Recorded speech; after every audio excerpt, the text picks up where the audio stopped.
Hello and welcome. This is your Saturday News. I'm your host, Keith Lander, coming to you from the Tabernacle Baptist Church right here in Dayton, Ohio. Thank you for viewing. Thank you for all your past comments from the last show. Keep them coming. I enjoy those comments. They motivate me a little bit, so keep your comments coming. I enjoy them. And if you got anything that you want me to talk about on the show, just drop me a line. You know how to get me. On the show today, we have a very special guest. We have the Chief Operating Officer from the Wesley Community Center, Ms. Monica Hill-Sumlin.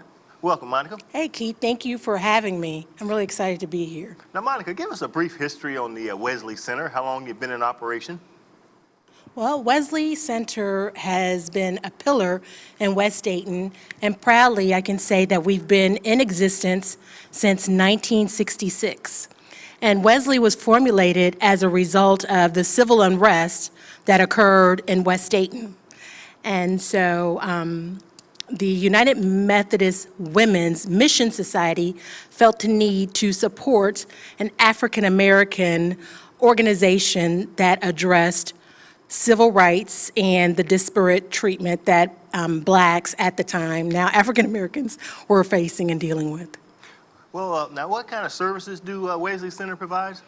There is a myriad of services that are available to the community at Wesley.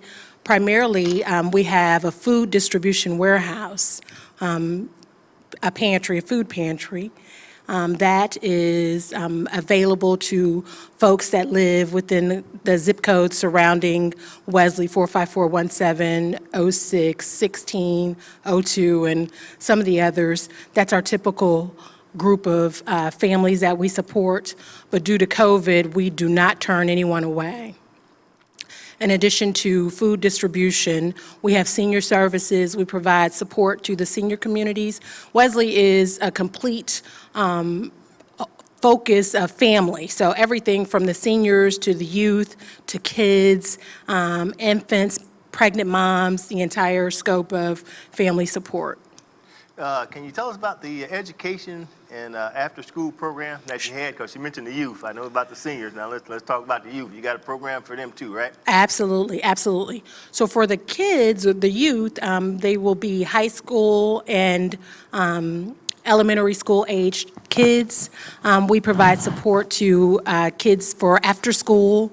We do homework help. While kids are remote learning and distance learning, we have online services available, tutoring. In the summer, we provide summer camp and things such as that. So everything to keep them engaged and busy and creating opportunities for them to see things that exist beyond their life as it sits right now. Okay, now the community center is located, if I didn't give you the address, I should have before, but I'll give you the address now. The community center is located at 3730 Delphus Avenue. That's where it's located, and I'll give you a phone number also if you want to contact. That's 937-263-5556. I'll give it to you again, 937-263-3556. Now, Monica, do you have to qualify for these services? What do you need for the food pantry? Is there any reference that you need to participate in the food pantry? Sure. Well, we ask that you provide proof of your residency, your household composition, if you have 3 people in your family, if there's something that is a specific diet concern. For example, if you have religious beliefs that prevent you from eating certain dairy products, we do ask that you share that information. We're very mindful of that. Additionally, if you have a baby or a senior and there's specific things that you may need, for example, baby food or formula, we have those kinds of things. If your senior has a need for things such as food supplements or, different kinds of things, we make certain that we have those things available as well. But it is shelf-stable types of food that's supported by local churches, donors, and the food pantry as alike. Now, what age group is the educational program suited to? Right now, our target age is going to be 3rd grade or 7, 8-year-old until right before teen. We're always open for new program opportunities, and so if there's something specific for the teenagers, we would love to have volunteers that could help identify opportunities. We're really big right now on STEM and drone management Okay. as potential programs for the agency. Now, what hours do you operate? We operate Monday through Friday, 9 until 4. The food pantry is on Tuesday and Thursday from 10:30 to noon, actually 10:30 to 12:30. Now, if you come through there Monday through Friday and, you have a dire need, we absolutely respond and respect folks' need. Folks, please forgive that, folks. That Southern draw came out. But we respect the need of the community, and so if there's not an inundation of people, we will make sure that we provide something for someone. So if you came through there and you had a need, we're respectful of that. Okay, so if people wanted to volunteer at the Wesley Center, do they call that same number I just gave? Absolutely. The information for volunteer need is going to be on social media. And then also, if you follow us on Facebook, Twitter, and all the social media opportunities, we list what's needed. Right now, we have a need for people to come into the center and paint. We're doing some renovation and those kinds of things, because, we're not necessarily open due to COVID, but we have flexibility in the need. If somebody has a desire to paint or clean up or shovel snow and all those things, we don't turn any volunteers away. But we also have decided that we're going to identify a campaign to teach the children how to write in cursive. So many kids don't know how to write in cursive, so we're in the process of formulating letter writing. And in the spring, we will be introducing First Date in Little League. And so we'll be starting recruitment for that and seeing if we can get volunteers to get the field up in Crown Point together and preparing for the T-ball and baseball season. Well, that sounds like some good things you're working on over there. So if you're people out there, you're retired teacher or you're a teacher, you want to take on a little bit more extra, you can contact the Wesley Center and work with those kids and get their handwriting together, because I had a teacher tell me my handwriting looked like scrambled eggs. But anyway, we'll move on. And if you're a baseball coach and you want to start that Little League, like Monica said, they got the Little League coming. So you coaches out there, you sports fan, it's time to get involved. Because it takes a village, as we always say.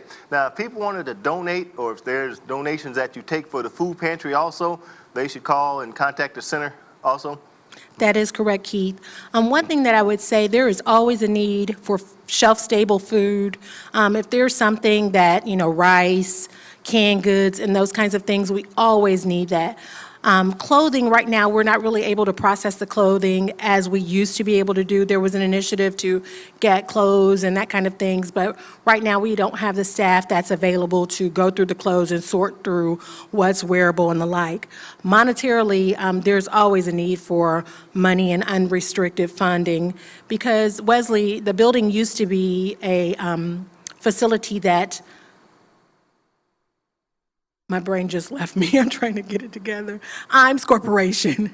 Imes used to own that building, and so the Mateel family is a good sponsor of Wesley, but the building is old, and so we have a lot of repairs that are needed in the building in terms of pipes and, all the stuff that goes with the old building. There's a desperate need for those things. See there, all you handyman out there, if you're a handyman out there, you're a plumber, drywaller, painter, electrician, contact the Wesley Center, offer your services, and I guarantee you you'll reap the reward, and the community will benefit highly. So if you had any of those trade skills, contact the Wesley Center to help out, because I know there's some folks out there who knows how to do all that kind of stuff. Just contact the Wesley Center. Monica, now y'all got a health and wellness program also, is that correct? Well, right now, we do not, Keith. It's one of those things where we did at one point, and it wasn't sponsored or supported, and so the funding for that is no longer available.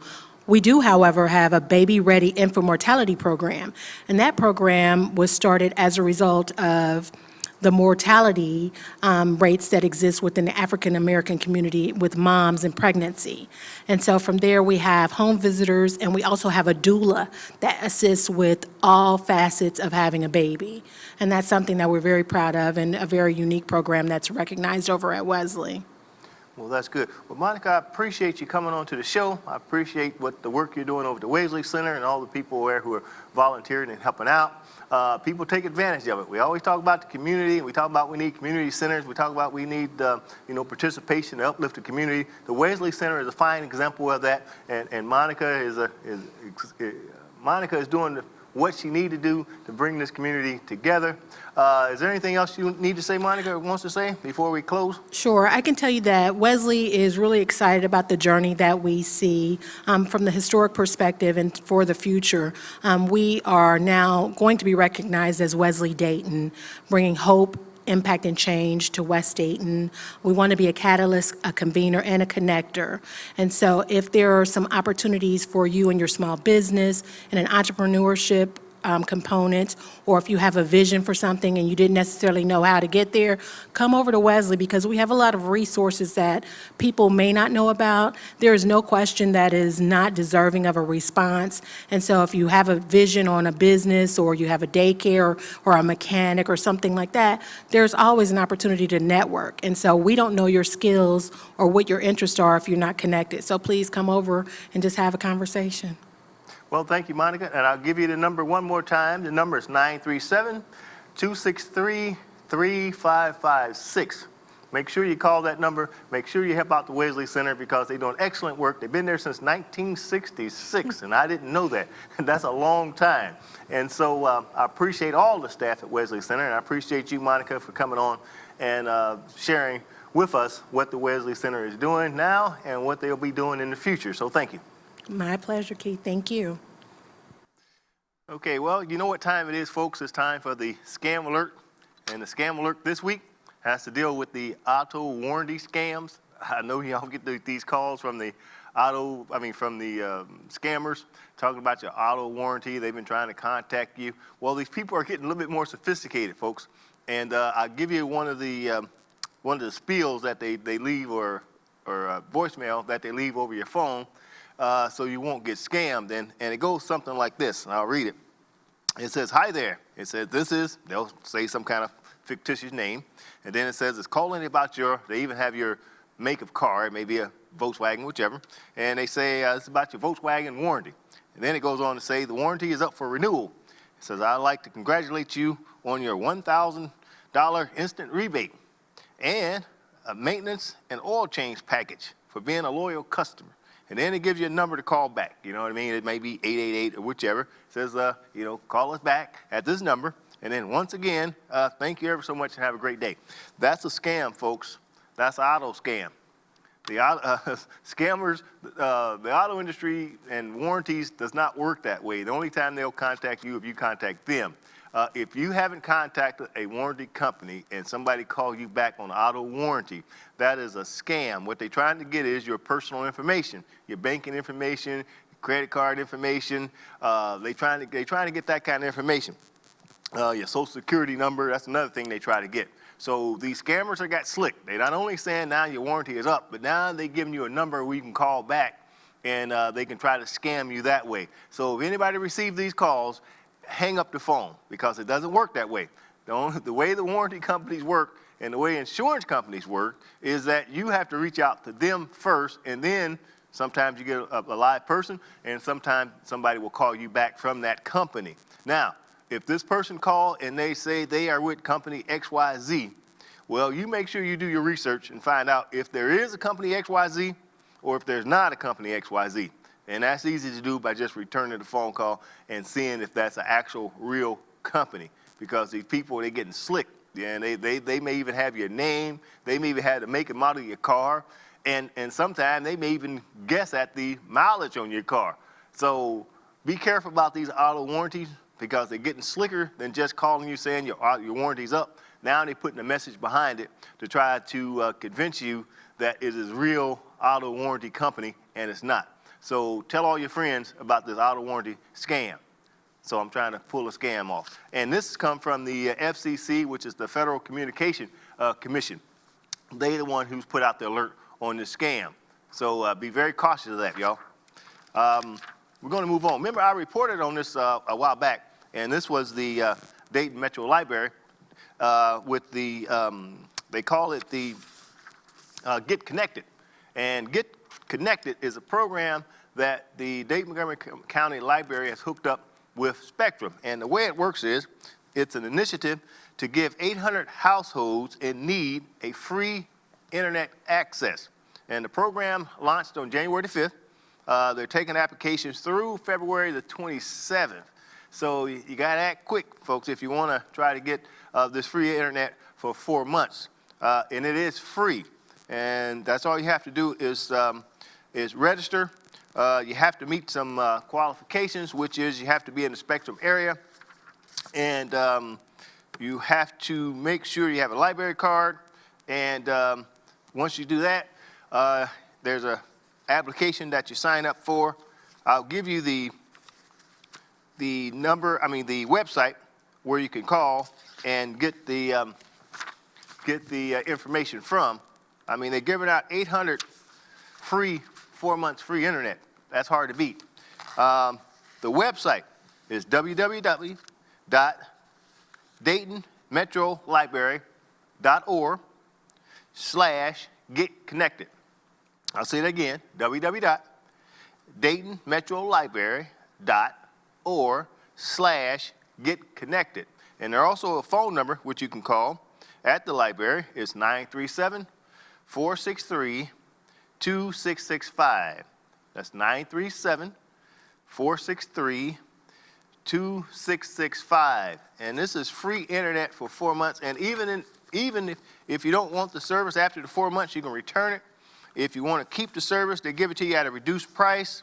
And this is a good way to get internet in your home. That's Dayton Metro Library Get Connected program.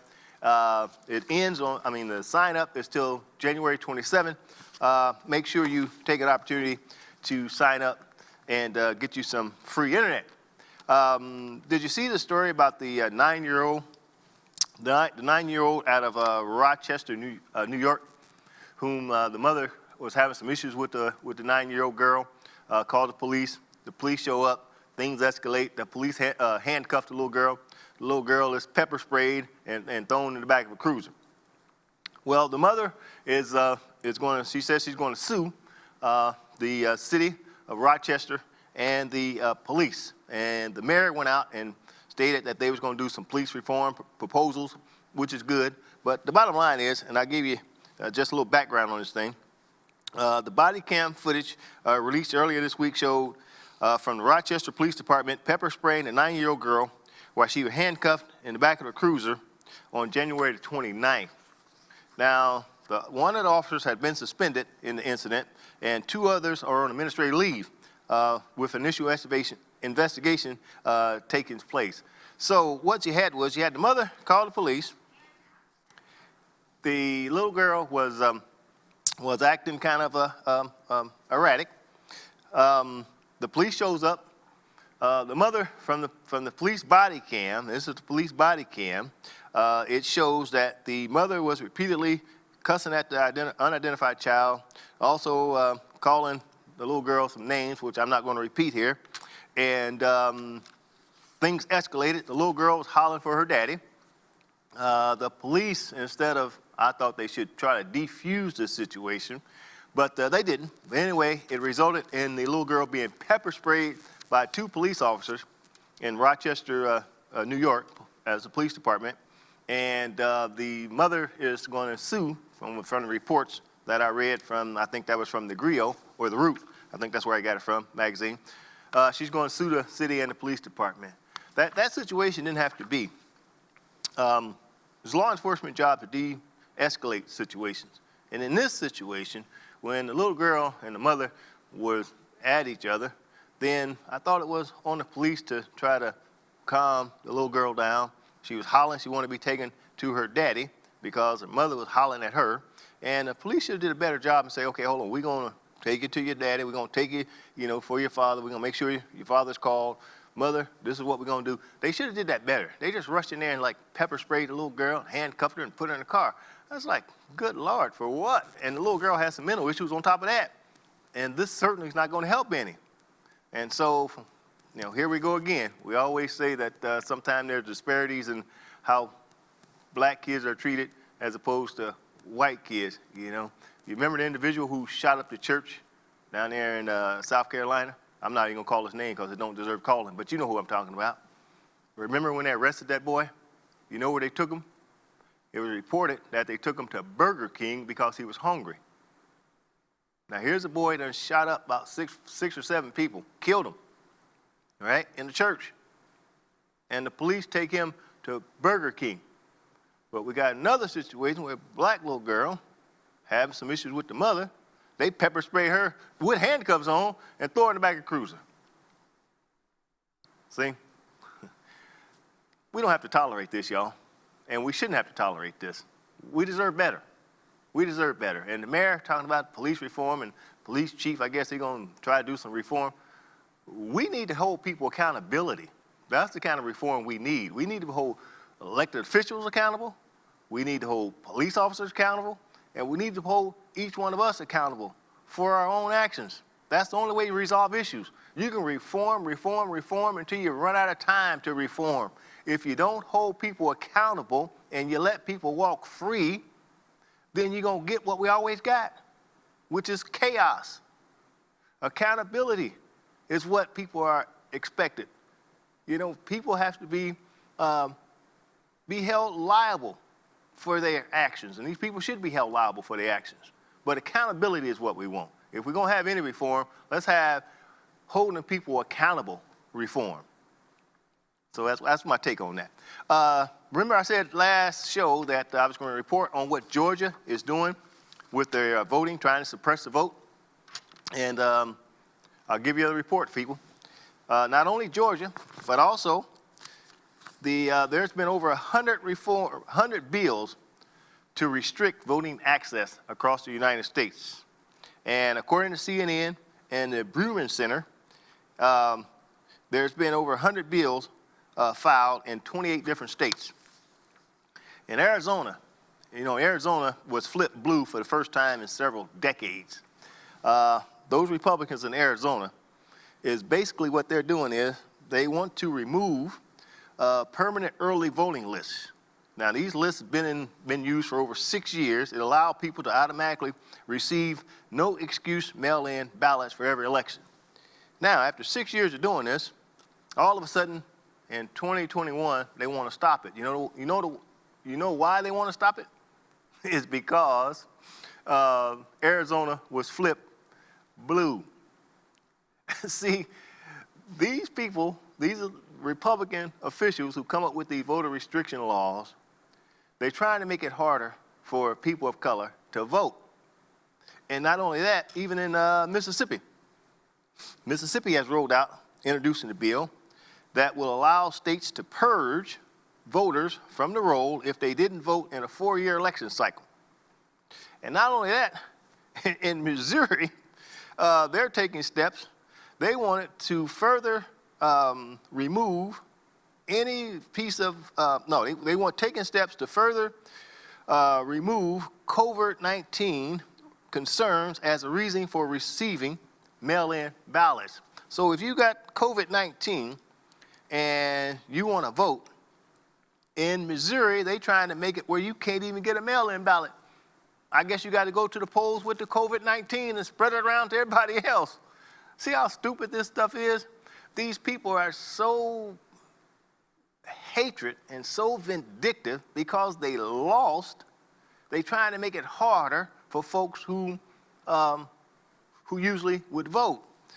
Now, in Georgia, I will tell you what they're doing in Georgia, because Georgia off the chain. And we know why Georgia's off the chain, because the state was flipped when Donald Trump lost the election. Donald Trump lost the election, and now in Georgia, the legislators down there, they want to enact some piece of legislation so to try to keep you from voting. Now, the Senate Bill 67 in Georgia which requires a copy of voter's ID when requesting the absentee ballot, while Senate Bill 68 would ban ballot drop boxes. Then, other pieces of the legislation is to include ending no excuse absentee voting, require monthly updates on registered voters who have died, and expand the number of poll watchers. That poll watchers thing, that's a big thing, folks. Somehow, these people have been listening to misinformation over the news, and they think that there are only Democrats in there watching people count the votes. In all the states, people, in all the states' board of elections, there are Democrat and there is a Republican who watches these countings in all the states. So these people getting on TV talking about, oh, we didn't get to see the votes. Oh, they only had Democrats. Oh, they didn't let us watch the votes. All these Republicans. This is garbage, folks. Misinformation. It is not true. Every state, you get a Democrat and Republican. Even you can watch the show where I did with Ryan McGlynn when we talked about voting. She said, even if you're at your car and you request somebody to come out and give you a ballot so you can vote, there's a Republican and a Democrat that comes outside to the car or the place where you are, and so you can fill out whatever form necessary. So it's always a Democrat and Republican together watching these vote counts. So these states who come talking about they want more poll watchers, that's what's that about. These states that come in with these voter suppression, they know when people of color get together with like-minded other folks and go vote and vote out these people who are corrupt, they know that they can't win an election on corruption. And so they have to try to do it another way, a legal way, so that they can say, well, y'all didn't vote. You don't have the right information. You don't have the right ID. You don't have this. You got the wrong polls and all this other kind of stuff. Well, see, look here, folks. We're not going to let this stuff turn us around. So all those Republicans coming up with these voter suppression laws, even here in the state of Ohio, there's a piece of legislation where I think it was the Attorney General wants to basically eliminate drop boxes where you put your ballot in. He want to have one per county. That's all. One per county. Now, this stuff has been litigated in the courts, and the Department of Justice also has to come in. They can supersede what these states do. That's why when you hear people talk about states' rights, be careful of that states' rights, because it was in these states' rights where we had Jim Crow. It was in these states' rights where we had black water fountain and a white water fountain. It was in these states' rights or states' law where we had folks that didn't want to serve black folks. That's what some of these people want to get back to. When you hear these people talking about taking their country back and all this kind of nonsense, they want to get back to the days when people of color were treated like dirt. That's where they want to get back to. And it shows. You don't believe me? Just keep watching the news and keep watching the news media. When you see all these people popping up, these all Ku Klux Klan organizations, like I'm not even going to call their name. You know who they are. They don't deserve to be called. I'm not going to call their name. You know who they are. They're nothing but the Klan. That's all they are. The ones that stormed the Capitol, tried to kill Mike Pence, wanted to kill Nancy Pelosi, tried to kill the senators. And get this, folks. The folks who stormed the Capitol wanted to kill senators. They wanted to kill Mike Pence, Nancy Pelosi, and any other senator they can get their hand on. There was a vote that took place about the impeachment. These same senators voted not guilty on Donald Trump's incitement of these people whom Donald Trump sent to kill them. So even when Donald Trump sends people to kill the representatives say it wasn't Donald Trump's incitement. And we've seen all that evidence. What's wrong with these people? Donald Trump sent people to kill you, and you voted not guilty in his impeachment trial.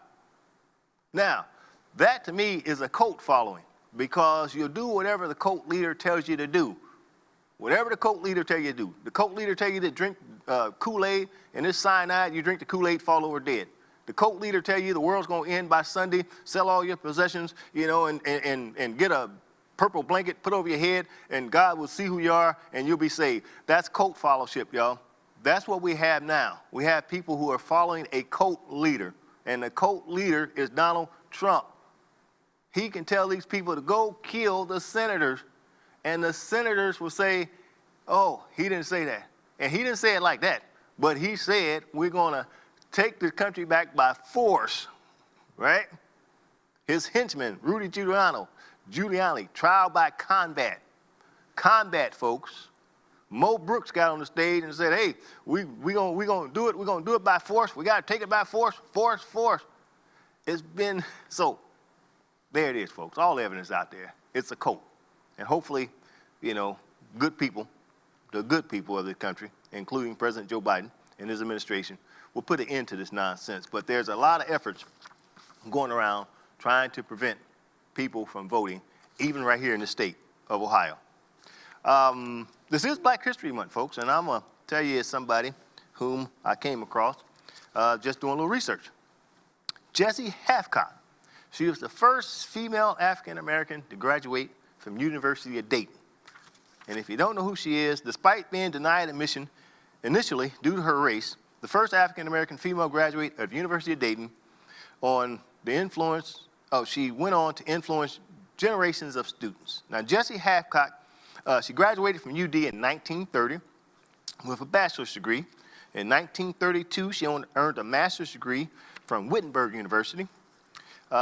She taught literature and was the dean of girls at Dunbar High School for 35 years.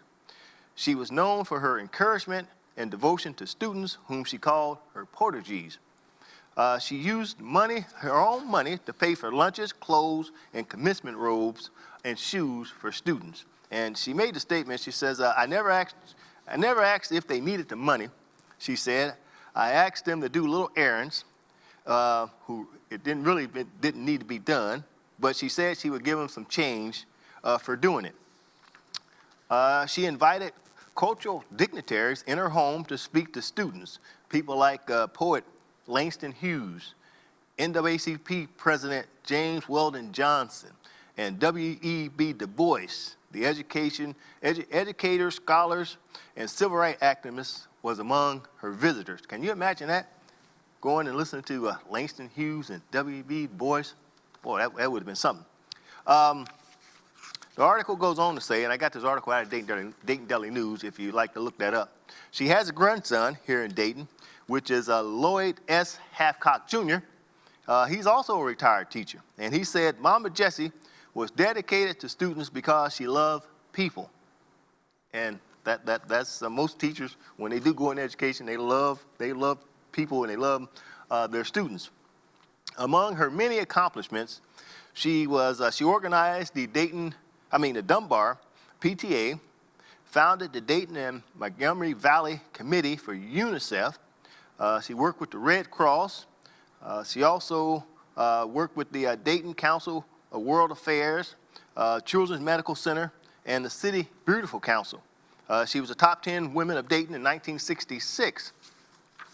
And in 1986, she died. And in 2004, the Jessie V. Scott Hathcock Memorial Scholarship was established at UD to assist traditional and non-traditional students with preferences given to females, African-American students majoring in education and English. Now, get this, folks. Last month, the University of Dayton announced its newly renovated computer science building would be named in honor of Hathcock. I think that's great of you, D. Her grandson, Lloyd, said, I'm glad I was sitting down when I heard.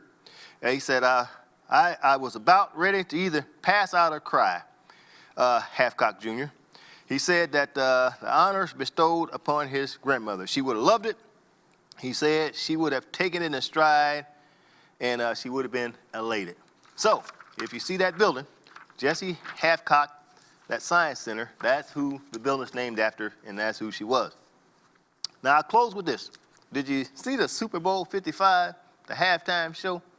Even before the show begun, did you see Jasmine Sullivan and Eric Crouch sing the national anthem? I thought that was because you had one country singer, and then you had one R&B soul singer, and Jasmine Sullivan, she was sharp. And on top of that, did you see The Weeknd do the halftime show? Hey, that was a fantastic show. And The Weeknd with that red jacket, I got to find me one of them red jackets. Probably can't afford it, but I'll find me an imitation of it. But anyway, also a standout, did you see the singer Her, which is H.E.R, that's her name, Her. She did a soulful interpretation of America the Beautiful. So the halftime show was exciting, and that was also produced by a black man, Jesse Collins. I think that's his name. He produced that show, so that was real exciting. And America the Beautiful, sung by the singer Her, which was excellent. And if you want to hear another beautiful rendition of that, check out Ray Charles's version of America the Beautiful. Oh man, boy, if you hear that one, that's a really good one. So, well, this is the end of the show, folks. Well, I always say it's never ending. There's always a continuation. And so may God bless you and your family.